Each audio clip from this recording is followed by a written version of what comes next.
Reflections on Championing Inclusive Professionalism.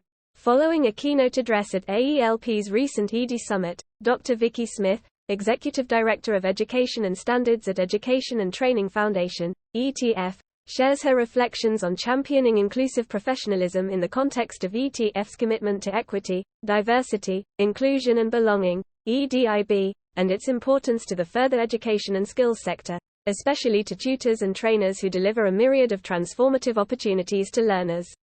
The world of education, in its broadest sense, is undergoing a profound transformation, and our sector is no exception. As we find ourselves at the crossroads of this change, one common thread binds us all: our commitment to nurturing the talents and aspirations of every individual, be it the learners that we tutor and train or the dedicated professionals working within our organization. Yet, as we navigate this journey, we must acknowledge that our sector faces several challenges on the road to inclusivity. Unmasking disparities within the sector. In the 2021-22 academic year, 11.1% of further education (FE) leaders identified as belonging to an ethnic minority group. Within this, only 3.4% identified as Asian or Asian British, and a mere 1.6% as Black or Black British.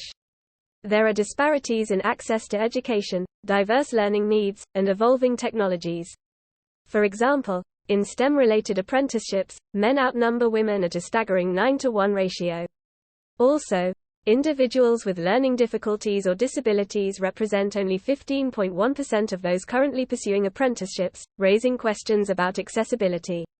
Those who are Black, receive free school meals, have special educational needs, disabilities, are in the care system, or belong to Gypsy, Roma or traveler communities face higher risks of exclusion and lower grades. Similarly, the prison system sees a disproportionate entry of individuals who are Black or have special educational needs or disabilities.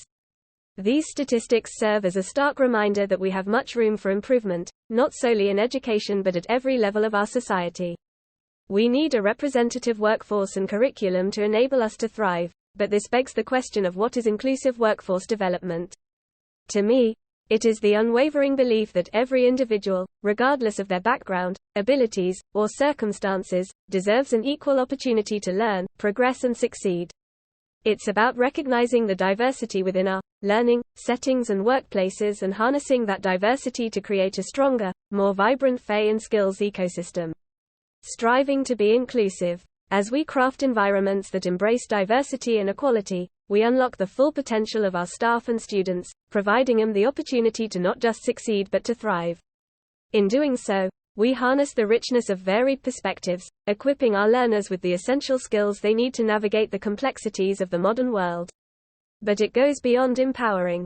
Inclusivity creates a profound sense of belonging. It ensures that we do not leave anyone behind and that no voice goes unheard. Recently, ETF sponsored Tutor of the Year award at Festival of Learning. This year's winner, Emma Iliff, a tutor at City Lit, passionately spoke about breaking down barriers and strengthening bonds. Emma, who is deaf and was denied signed education as a child, is now a beacon of inspiration. Her driving force is the desire to support hearing students in learning and developing their own language skills. When you learn BSL, you learn not only a language, but a whole culture, says Emma. Her words capture the essence of what we should all be striving for in terms of inclusive workforce development and inclusive learning environments. To truly champion inclusivity, we must adopt a multifaceted approach. This includes providing ongoing training and opportunities for the training workforce at all levels, developing inclusive curricula, and looking at how we ensure that the physical and digital spaces where learning occurs are accessible and representative. We must also actively engage with our local communities, students, and staff at all levels to build a culture where inclusivity isn't a buzzword but a way of life. ETF support to the sector. At ETF, we aim to promote EDIB through our work and to maximize the diverse range of talent across the FE and skills sector. We do this by supporting providers and staff with developing, sharing and embedding effective EDIB practice, and by working with the sector to remove barriers to continuing professional development, CPD, increase workforce opportunity and promote positive staff and learner experiences.